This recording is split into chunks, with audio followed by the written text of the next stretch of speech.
আপু একটু জানতে চাচ্ছি, যেহেতু আপনার এই বাচ্চা এখনো মাইলস্টোন স্কুলে আছেন, আসলে আজকে তো অনেক অভিভাবক এখানে এসেছিলেন, একটু এই বিষয়ে যদি বলতেন আপনি শুরু থেকে আসলে। তুমি কাছে দাঁড়াও। এখানে যারা বাচ্চা হারিয়েছে তাদেরকে সান্ত্বনা দেওয়ার মতো কিছু নেই।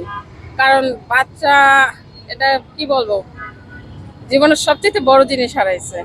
আর যারা আছে তাদের জীবনও তো থেমে থাকে না। এটা জাস্ট একটা অ্যাক্সিডেন্ট, এটা যে কোনো জায়গায় হইতে পারে।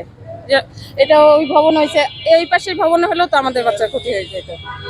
এখন এটা নিয়ে থেমে থাকাও যায় না। আর স্কুল কর্তৃপক্ষের কিছু অন্যায় হয়েছে যে, মানে এই যে মিলাদ পড়াইছে, যে অভিভাবকদের খবর দেয় না কেন? কারণ তাদের বাচ্চাদের জন্যই তো দোয়া মাহফিল হয়েছে, তাদেরকে জানানো উচিত ছিল। তাদেরকে প্রত্যেকটা দোয়া মাহফিলে উপস্থিত রাখা উচিত ছিল, কারণ তাদের বাচ্চার জন্যই তো। এটা কি একটা অন্যায় করেছে না? হ্যাঁ, এটা একটু অন্যায় করছে, কিন্তু আবার স্কুল তো না খুললেও রাখা যায় না, কারণ যারা আছে তাদেরও তো একটা ভবিষ্যৎ আছে, পরীক্ষা এগুলোও তো চলতে হবে। এখন অ্যাক্সিডেন্ট তো পথে ঘাটে যে কোনো জায়গায় হইতে পারে। অনেকেই বলতেছে যে এই যে কোচিং এ না দিলে হয়তো বা অনেক বাচ্চা। এখন অ্যাক্সিডেন্টটা যদি আপনার ক্লাস টাইমে হইতো তখন কি করতেন? এখন কোচিং, এটা মানে কি বলবো, এটা তো জেনে শুনে হয়নি। অনেকেই বলতেছে বাধ্যতামূলক কোচিং করতে না, হবে। কোচিং বাধ্যতামূলক না, কারণ আমি তো আমার বাচ্চাকে কোচিংয়ে দিইনি, তো তারা তো আমাকে বাধ্যতামূলক করে নাই। আমি 1 মাস দিয়ে পরের মাসে আমি বাসায় প্রাইভেট রেখে দিয়েছি, তো তারা তো আমাকে বাধ্যতামূলক করে নাই যে আপনার কোচিং করতেই হবে।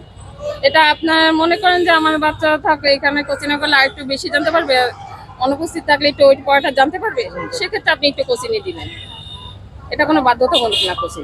আচ্ছা, অনেকেই মনে করেন যে এখানে স্কুলটা আসলে রাখা ঠিক হবে কিনা, বা যারা ক্ষতিগ্রস্ত হয়েছে তারা বলতেছে এখানে স্কুল রাখা ঠিক হবে না, আসলে আপনি এখনো এখন রানিং আছে। স্কুল যদি রাখা ঠিক না হয়, তাহলে এত বড় বড় ভবনও রাখা ঠিক হবে না।